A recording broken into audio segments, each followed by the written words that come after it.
House Committee on Science, Space, and Technology. This is Mission Control Houston. Please call station for a voice check.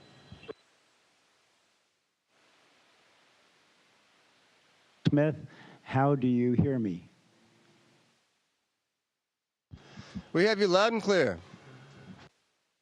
That is great. The gentleman from California, Mr. Rohrabacher, will be recognized for a quick question. This is Congressman Dana Rohrabacher, and I appreciate this opportunity to ask you a direct question. And I'm sure you may have seen the movie, but Sandra Bullock just had a movie called Gravity, and it dealt with the whole idea of space debris.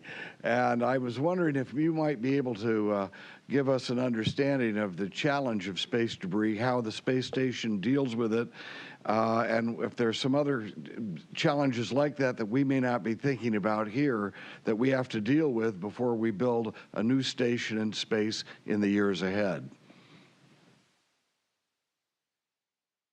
It's a good question, Congressman. Yes, we do have to worry about space debris up here. As a matter of fact, a couple nights ago, we had to do a debris avoidance maneuver when we realized that there was going to be a piece of debris close to our path. So luckily, Mission Control has a good program set up, so when they see that, they go ahead and execute it, and within a few hours, we're out of harm's way. And we have people on the ground who monitor that for us, and they know where everything is as for where the debris is and where we are, and they can track it and keep us safe.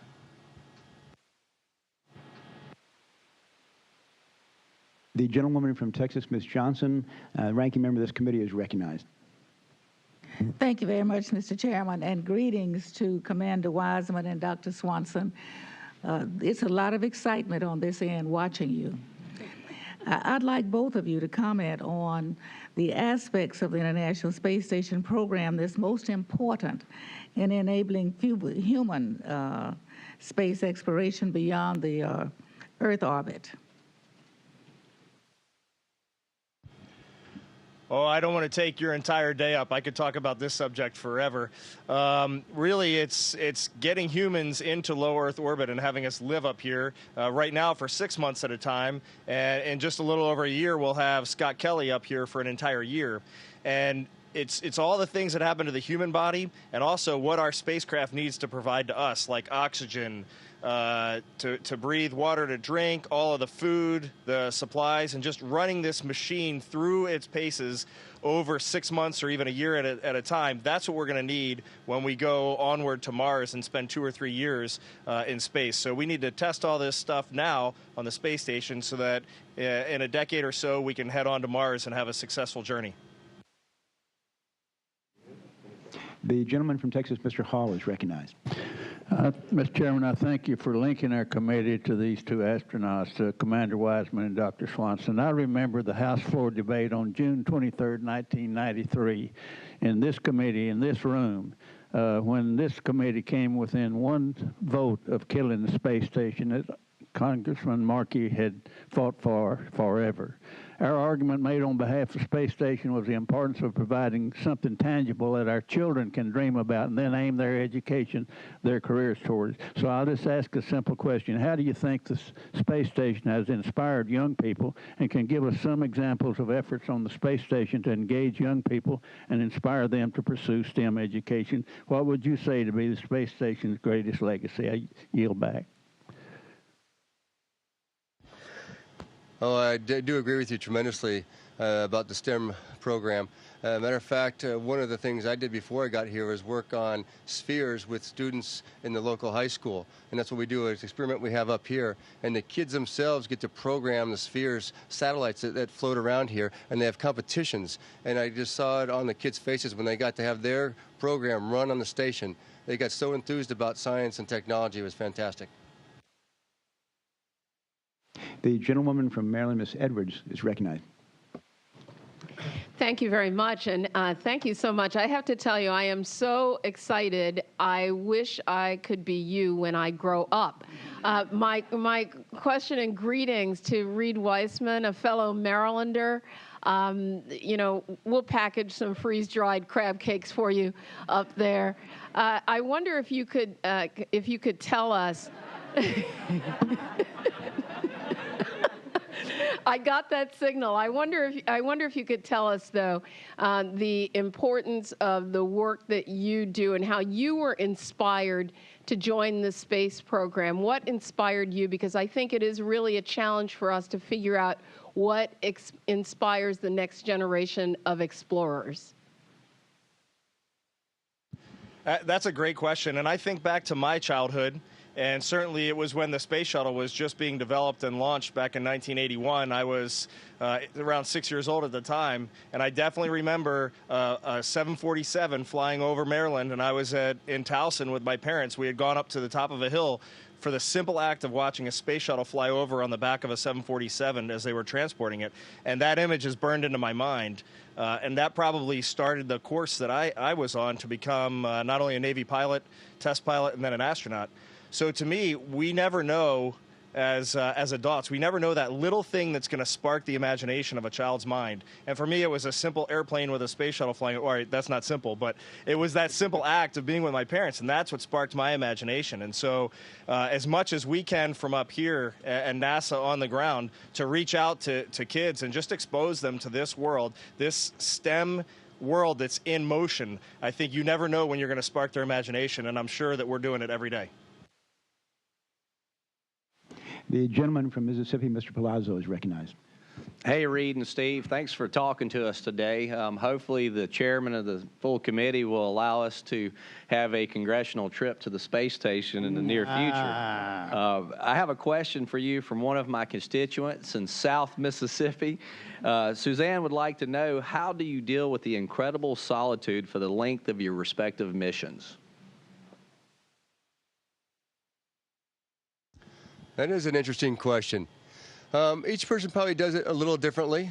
One of the things we like to do, I think, that helps keep us calm and motivated at the same time is look out the window on our beautiful planet. When we have free time, we always go over to this window we have called a cupola. It's basically like the glass-bottom boat of our ship, and we look down on Earth, and it's fantastic. And that's what keeps us going, I think, just looking at our beautiful planet. The gentleman from California, Mr. Peters, is recognized. Thank you, Mr. Chairman, and hello, gentlemen. I had a question for you for our committee. We struggle a lot with how to maintain the country's lead in science. I wondered if you could give us your perspective on how important space exploration and research is to maintaining our nation's lead in science. Well, certainly it's right at the cutting edge, and this is just one of our many pieces, I guess, in our overall U.S. portfolio of leading this technological revolution that we're living day to day. And so I don't know, right here, just off our screen to the right, there's the arm of Robonaut, and Robonaut is hanging out. We just had him out last night to do some upgrades, and we'll bring it out and get it in full operation here, maybe even with a set of legs down the road. So the work we're doing up here is right on the cutting edge, but that's just one small piece across our entire country of what's going on. And a lot of it is thanks to government funding and pumping money into this research that's critical for our nation, not just 5 years down the road, but 50 and 100 years down the road to stay on the cutting edge. The gentleman from Alabama, Mr. Brooks, is recognized. Dr. Swanson, Commander Wiseman, hi, I'm Mo Brooks from Alabama's 5th District, the home of the Marshall Space Flight Center. As a child, I grew up feeling the ground shake as a Saturn V rocket was tested nearby. And I vividly remember Apollo 11 when Neil Armstrong descended from the lunar module declaring one small step for man, one giant leap for mankind. The Apollo program was American exceptionalism at its best. It made us all proud to be Americans. My question is, what mission should America's space program next embark on to be the next giant leap for mankind? Yes, I believe we should get ourselves to Mars. I know it's a difficult road ahead to get there, but I believe we can do it. And this is one of the first blocks that we have to do is learn how to live in space and recycle everything we need to, from water, air, everything we need to do, grow our own food, all that kind of stuff, so we can reduce the amount of supplies with us, create a robust system. And right here we're starting it off. We probably have to do a few other steps before we get there, but I think going to Mars is our main goal. The gentlewoman from Massachusetts, Ms. Clark, is recognized. Thank you. It is great to be here. I have some questions from the Compass Summer Program students in Cambridge, Massachusetts. They submitted over 40 questions, so I'll be quick.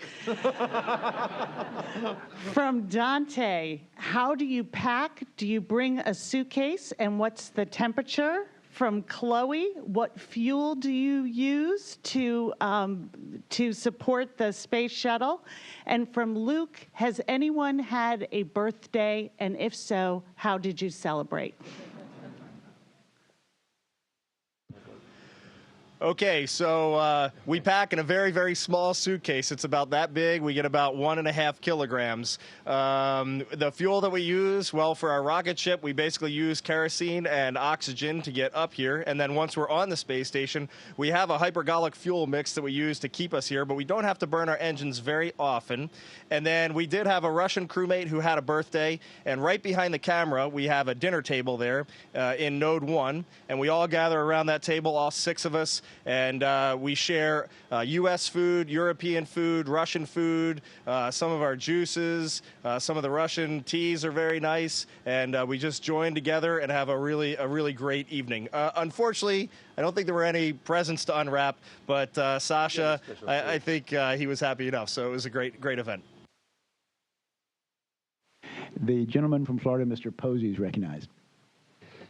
Dr. Swanson and Commander Wiseman, sometimes it's hard for Americans to understand why human space exploration is so important.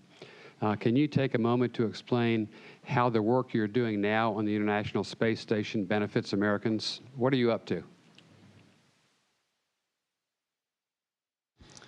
Well, I think there are a few different ways to look at that question. One, we are doing research right now on our scientific aspect. We do from burning new ways to learn how actual fire works in the details part of it.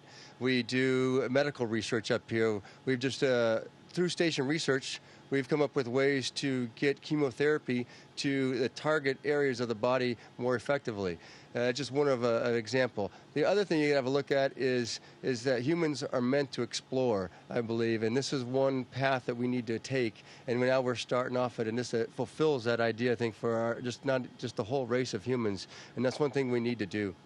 And the other aspect, I believe this is a really good investment. A lot of spin-off technologies come out of this. It creates economy. It's good for the economy. It creates money for our country, and it creates a better world for all of us. The gentleman from Washington, Mr. Kilmer, is recognized. Thank you, Mr. Chairman, and thank you for being with us.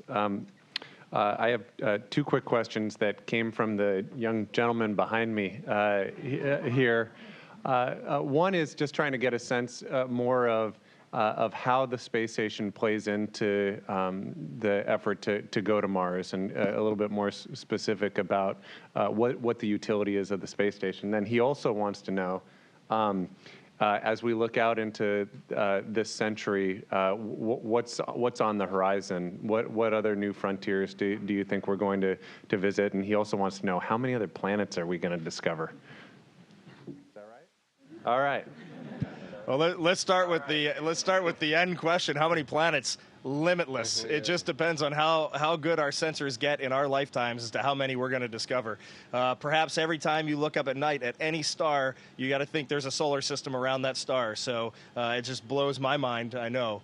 For the space station, and how does this play into our long-duration missions? If we're going to go to Mars, we're going to set out on a 3+ year journey. And if you have one major system break without spares on that journey, and that could be your own human body, your heart, your muscles, your bones, that could be your environmental control system, that could be your engines, your solar arrays, any piece of that puzzle falls apart, and now you've lost your mission to Mars. So this is the test bed. This is where we start the fundamental blocking and tackling of this challenge to get to Mars. And I think that research is being done right now, and we're seeing very successful results. Our water balance is almost at 90%, so we recycle our urine into drinking water. We recycle water into oxygen. We have a really amazing regenerative system up here, and it's proving extremely effective, and we're working on reliability. That's another step in that quest. And I hope that covers enough of your question, sir. The gentleman from Texas, Mr. Stockman. Thank you for having this broadcast today. As you're my constituents, I appreciate what you're doing. I'm also proud of our country and our support of you, but some of you may know that up here it's not universal support, which I think is a mistake. And what would you, if you were me, what would you tell my colleagues why they should be supportive of your efforts and why we should vote 3 times the amount of money that we're supporting right now? Or 4 times, I don't care. It was I would be happy with twice, but that's a good question. That's a really good question, really, because, again, it goes back to what do we provide for the taxpayer. And I do think, we provide research and development. That's what we get out of this. We get new products, new ideas, new science, new research, which always helps the country in the future, maybe 10, 15 years down the road. And again, that creates new companies, which does, again, goes better for the economy. We get that. We inspire the new generation, which hopefully gets them to be productive and help out and make our country stronger. And we then are explorers, which again help the whole human race. I would try to go with those points. The gentleman from California, Mr. Swalwell. Hello, and my questions today come from the Bay Area, and I have 3 young aspiring astronauts with questions. Shay Daly of San Ramon, Phoebe Bruns of Castro Valley, and Julia Warren of Castro Valley. And the first question is an easy one for Commander Wiseman, and that is, what is your favorite food in space? And also for Dr. Swanson, the question is, do you think one day we'll encounter life from another planet?